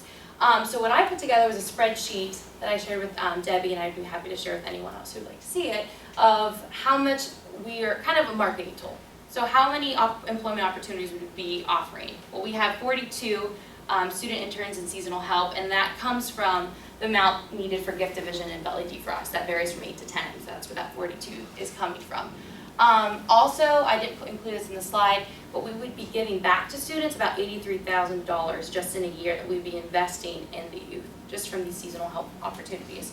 And that was I would like that to be turned into something that maybe would show them, hey, we have these employment opportunities, we just need you to back the transportation. And then also, yes, like I just said, we did identify different routes. From Timken to Massillon's a 55-minute commute, and then from Timken High School to the Canton facility, it's about a 25-minute commute if you utilize SARTA. but ideally we know that that's a lot shorter if they had another form of transportation. Okay, so then the next component of the turnover analysis was the cost of new hire, and the objectives for this were to analyze turnover, determine the cost of hiring from a management and training perspective, and then also establish the cost. So how much are we investing for just one new hire when they walk through the door? This turned out to be quite a task, so I wanted to start off first with kind of identifying the management cost. So this could vary here or there.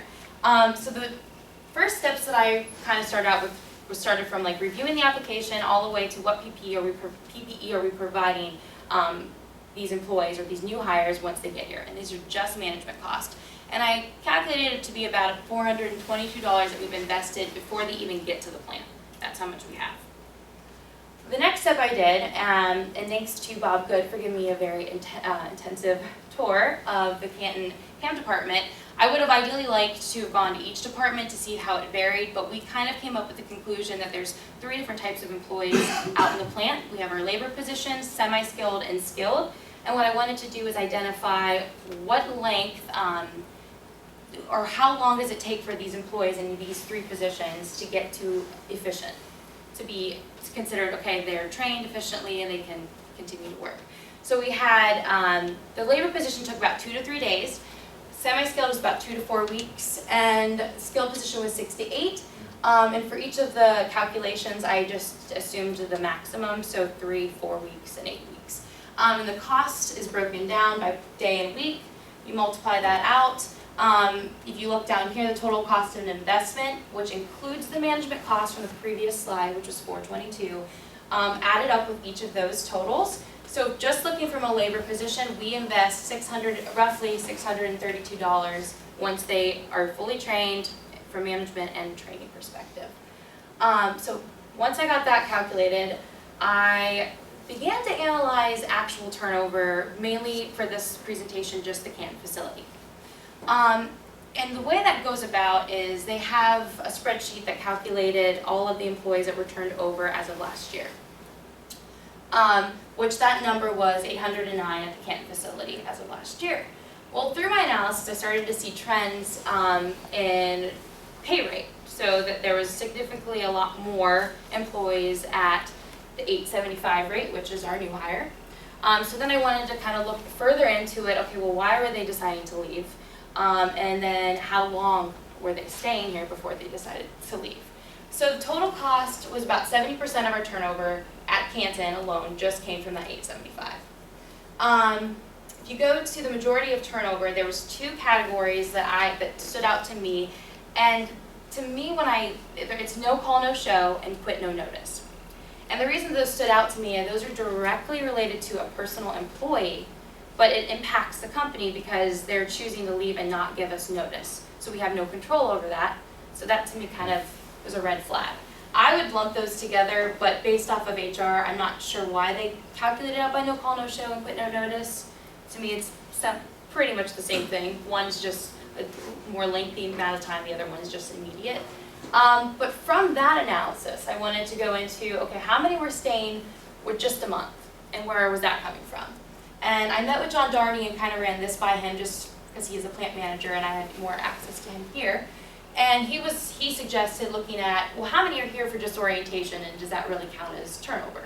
So for just orientation, about 28% at that pay rate were leaving. But the majority of our turnover was happening from about a week of employment. And then I wanted to calculate, well, how much did that cost us last year? And it costed us roughly $360,000 alone in employees that just came in and left at that pay rate for just new hires. And so that was the gist of turnover. And these are just 3 visuals, just to kind of break it out even further, but it's the exact same numbers that I just presented on. So you have your actual total turnover, your total count at the total, or at the 875 rate, and you have your breakdown of under 1 month, so where that's coming from.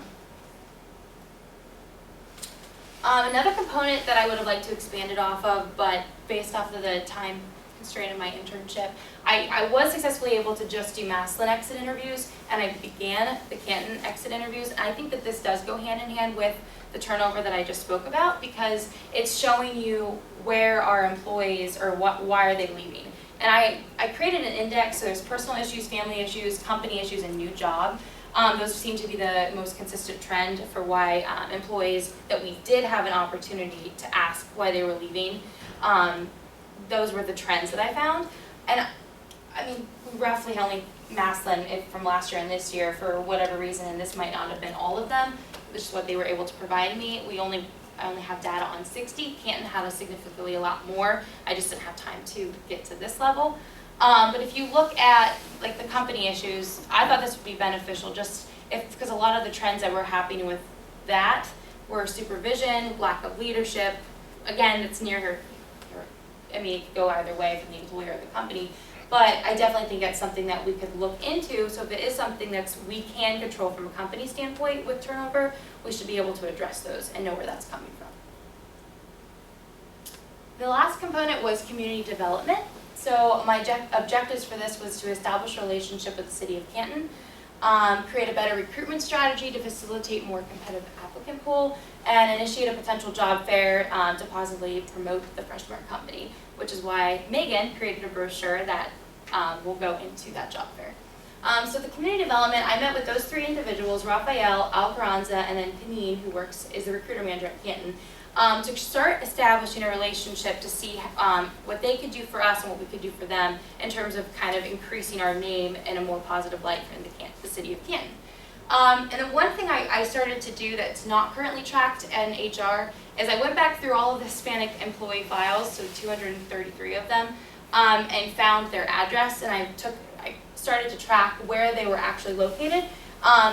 Mainly the reason for Hispanic is both Rafael and Al, this project originally started because there was issues with Hispanic employees getting, whether it was robbed or not having clear understanding of the community that they were working with, and that was affecting not only their personal life but also their work life. And so that's where this conversation started. So I just thought this might be helpful if they choose to continue the spreadsheet and the research I've already been doing with it in terms of the recruitment strategy to kind of identify where their Hispanic employees are located, where they're working, to kind of help create a better, I guess, relationship with them in that aspect.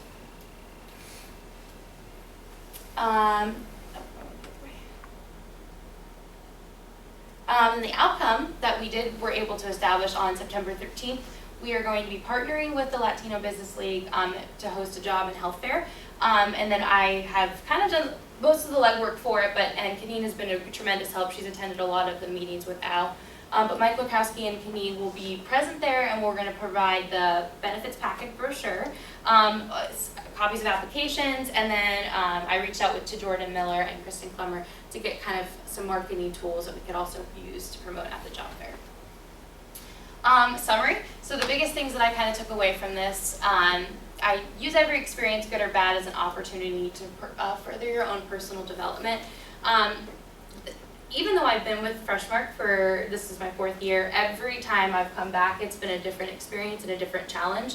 And I think it's really important just to note that everything that happens on every single day is a learning experience for the next day or for the next week.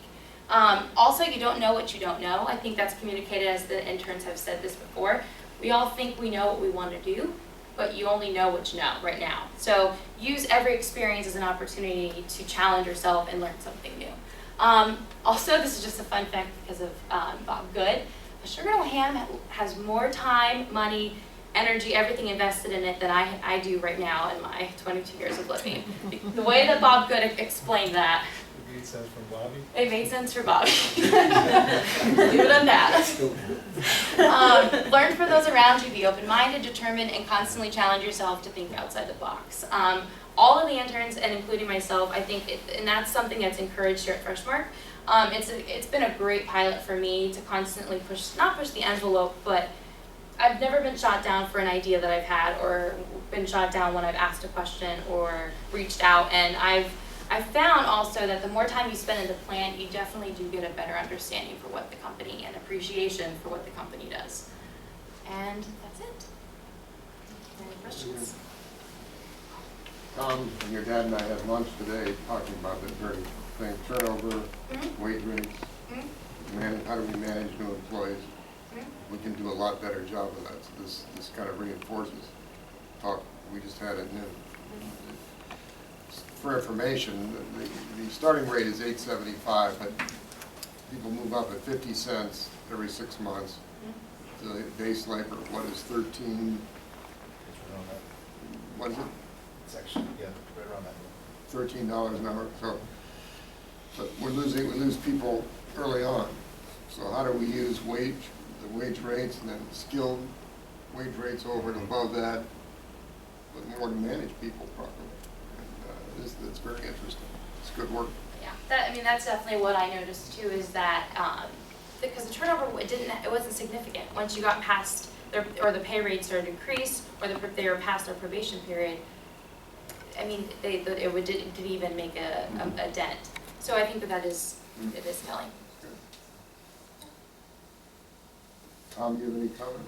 Well, you can tell that she's hard to keep up with. It's paced the 8 weeks for sure from her end. So, but she did a fantastic job, and her 4 years' experience definitely lent itself to a lot of faster conversation that we can have. So we hit the ground running, and the idea of working through personnel, she was able to help with the onboarding of the students, and I think every single one of them has either thanked her or showed appreciation for her slides. But overall, it was a fantastic summer. I look forward to continue to build on those opportunities as we expand the program. But Chelsea definitely put the building block where we need to be. So, with that said, give you an opportunity to hear from Mr. Yeshua. You've all been sitting a long time, but yeah, it's been very, very interesting. We take the position that all of you are as smart as all of us. It's not native intelligence, just experience. But we talk about the culture we have at Freshmark, and that's one of people. But we start with ideas, which are the easy part of life. Everybody has ideas. Implementation, all done through people, every bit of it. And then we measure, did we accomplish what we set out to accomplish? So hopefully in your internships here and in your career, this gives you a foundation for your careers. So what are your ideas? How do you get them? And you alluded to a lot of, and most of what you presented, working with people, how do you implement what it is you're doing? And I think that's really critical. And I would advise you as you're moving on in your careers to look at the culture of a company that you're going to work for. How do they treat people? And I assume, and listening to everyone speak, you were treated not just with respect, but people eager to hear what you had to say and participate in our company. So you look at a company culture. Some companies are very bureaucratic, where there's a total bureaucracy where you're not going to be recognized and you're in some kind of a rat wheel all the time. At least in my notion, that's not the kind of company you want to work for. Some place where you can have an impact. So in engineering or human resource, whatever the field happens to be. How do you take your skills, your knowledge, and make a difference? Be able to implement it into something. I'm very impressed with what I see here, and I think that all of our management appreciates what all of you did. I don't know if you're going to be sad to leave. And I look at your faces, like some maybe more than others, but I think the people you're working with are going to be sad to see you go. Contributed a lot. And, Chelsea, thank you for helping coordinate all this. But very gratifying. This is what we're put on earth to do is to work with other people. We have certain values, certain personal skills, and we're here to work with other people. And I see a lot of it, as negative as the world can be sometimes, I see in listening to all of you present a lot of encouragement for what I see coming ahead. To both yourselves, it gives hope to the world, really, in a sort of a microcosm. It's very exciting to me. And thank you for the program that you have, the camp program. Excellent. This is what you say our third year. Third year. And, One of the four. we appreciate what you do. It's great. So you're all gonna move on from there. Hopefully, some of you come back, maybe some of you come back for a longer period of time, work with us. But very impressed with what I saw here. Use your human skills, move ahead, and make a difference in the world. I think that's the key. Thank you.